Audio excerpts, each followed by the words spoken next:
Hello, Pastor Deborah here again. And once again, welcome to our wonderful spiritual educational series called the King and Kingdom series. It's our leadership development teaching.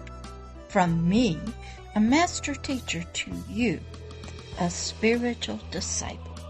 We're beginning episode number 14 of the Return of the King. That's you.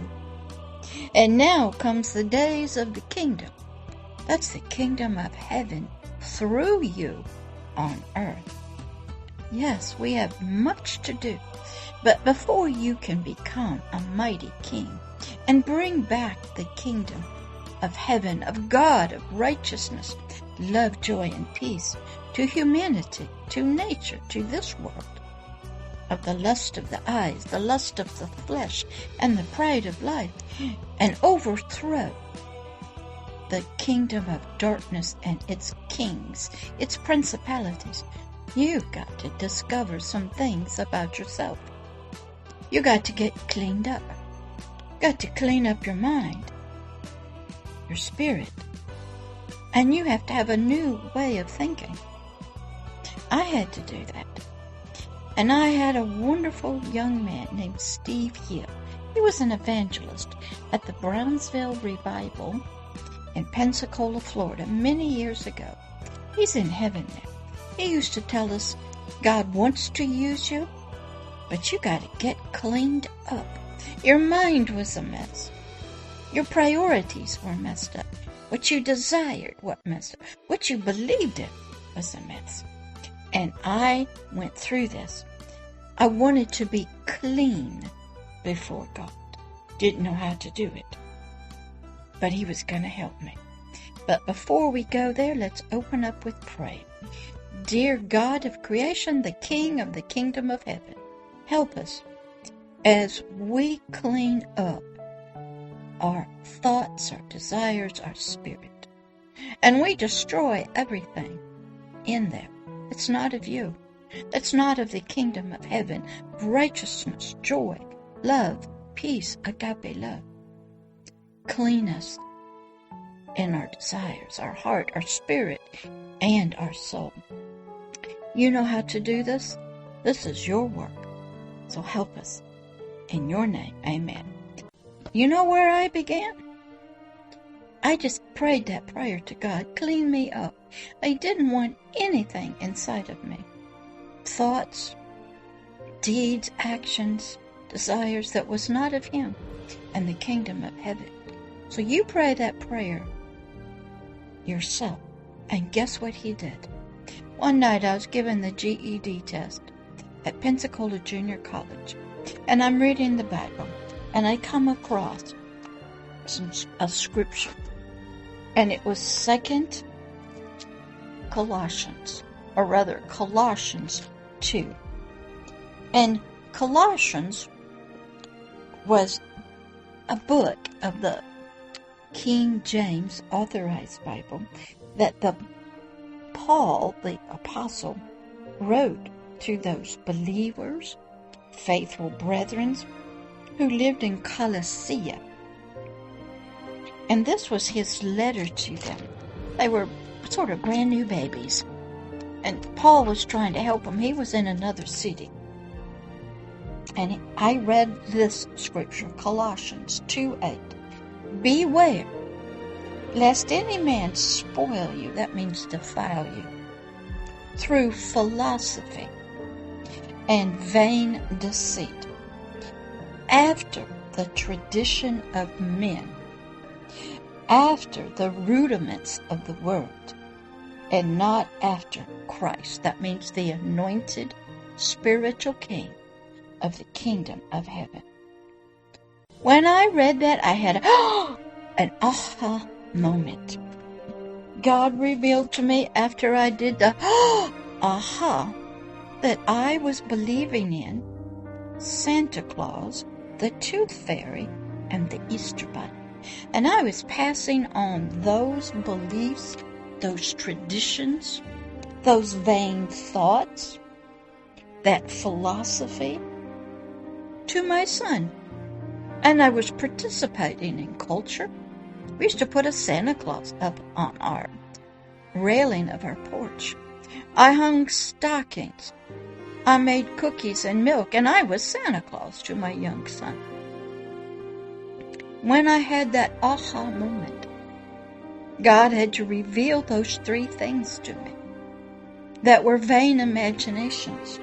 They were from traditions of men and culture, and they were spoiling me, defiling me through vain, that means unprofitable philosophy, and not of the kingdom of heaven. Well, I repented and asked God to take that out, and He did. Then He asked me, required me to go to my 10-year-old son. His name is James. Get on my knees in front of him and ask his forgiveness for lying to him about the tooth fairy who comes and gets your tooth and gives you money, the Easter bunny. At the time of Easter, I was the Easter bunny, and Santa Claus. I had to humble myself before one I had lied to, deceived, and was raising up in the culture of the world, not of the kingdom of heaven. There is no Easter bunny in the kingdom of heaven, no tooth fairy in the kingdom of heaven, and no Santa Claus in the kingdom of heaven. And he said to me, that's okay, Mom. I began there first wanting to be cleaned up, and God, by reading the Word, you might get it by nature. You might get it in another book, another religious text. Maybe you go on a spiritual pilgrimage. Maybe you just think and ponder or listen to music or fairy. If you want to be clean, God will reveal it to you in your life. You trust Him. If you want to be clean, He'll show you how to get clean and what you need to give up. So from there, I was able to start asking myself, what kind of condition was I in? What more needed to be cleaned up in me that I didn't know? I didn't understand what spiritual bondage was, or what spiritual slavery or darkness was that was in my spirit, on my spirit, even in my biological brain, called my subconscious, my soul. But God would show me.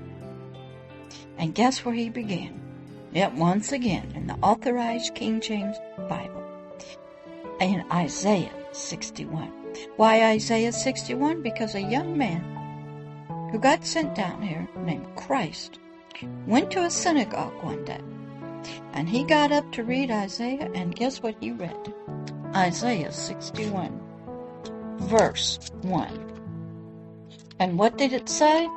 The Spirit of the Lord God is upon me, because the Lord has anointed me to preach good tidings unto the meek. He has sent me to bind up the brokenhearted, to proclaim liberty to the captives, and the opening of the prison to them that are bound. That was me. The Word of God had come to me to do exactly this. First, I had to want to be clean. Then you will learn how much dirt you got on you and your condition. And Isaiah 61, we're going to work through that so you can understand why the king of the kingdom of heaven, a leader, a politician, had to come down here and do warfare in an unknown way. And he had to reveal to us our spiritual condition. I pray Isaiah 61 over myself to be fulfilled. I pray all of Isaiah 61 and Isaiah 62 to be fulfilled in everybody's life.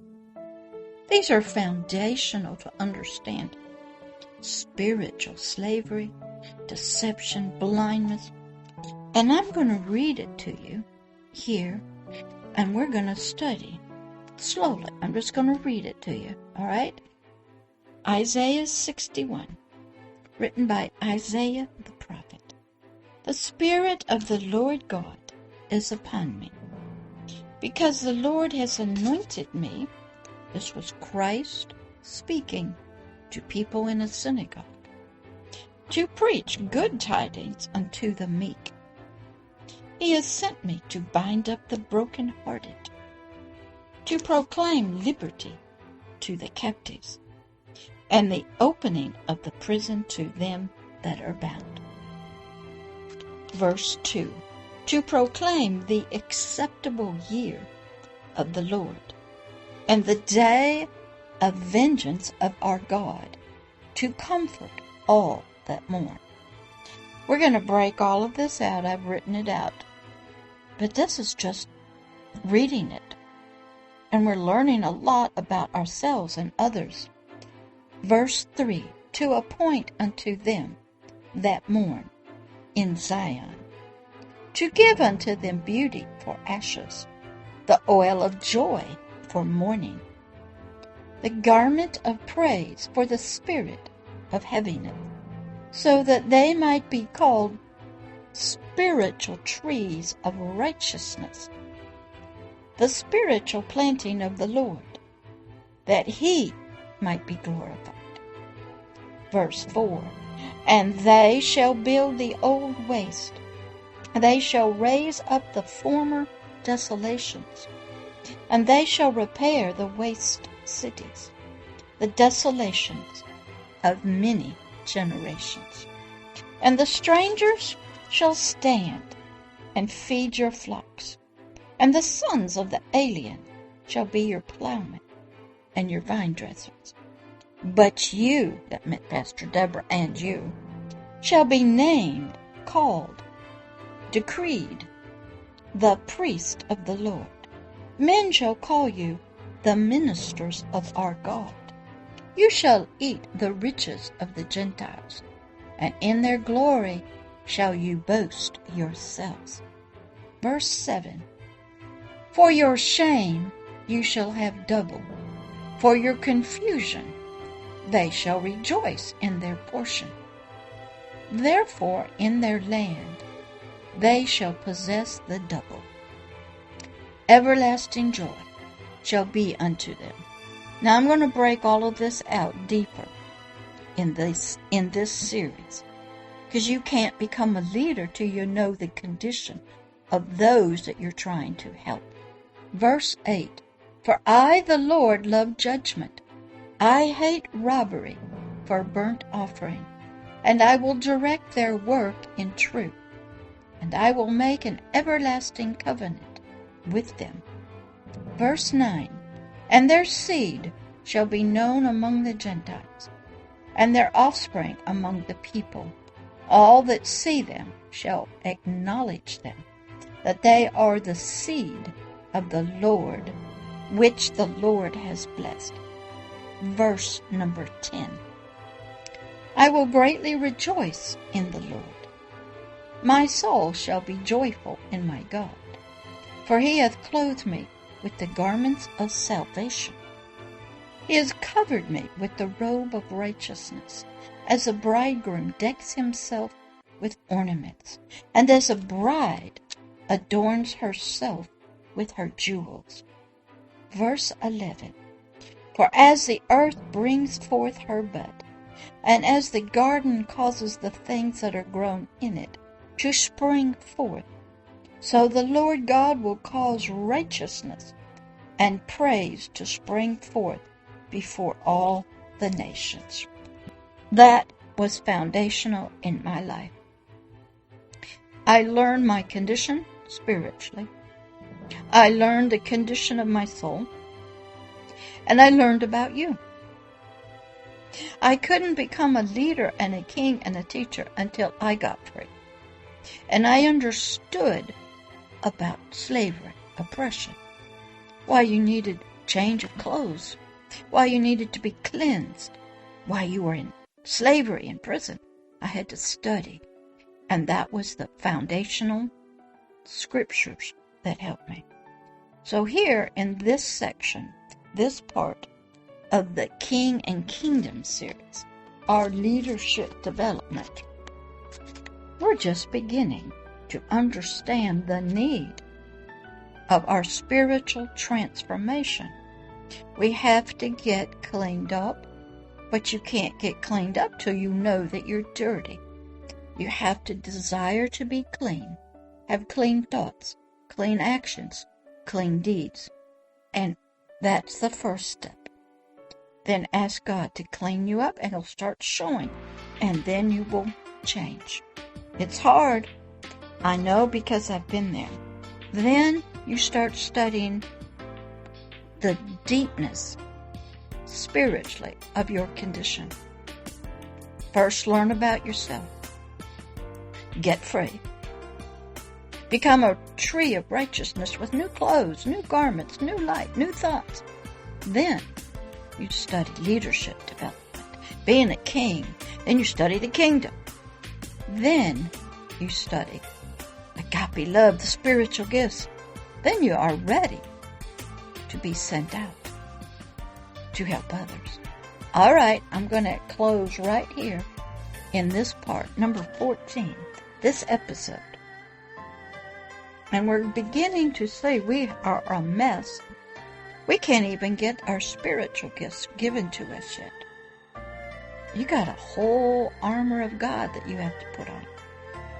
You have to have spirits of power and glory and might given to you. And other gifts. You can't get there till you get clean. Got to take a bath. Got to clean up your mind, your biological mind, your soul, and your spirit. And we begin here, like I did. All right, I'll see you on the next episode. Should be episode number 15 of the King and Kingdom series. Our leadership development. We want the return of the King, that's you, so you can bring forth the days of the kingdom of heaven on earth, in nations, in your family, in your community, in your government, in your businesses. You got a lot of work to do, so let's get started. I'll see you in the next episode. This is Pastor Deborah. Bye-bye.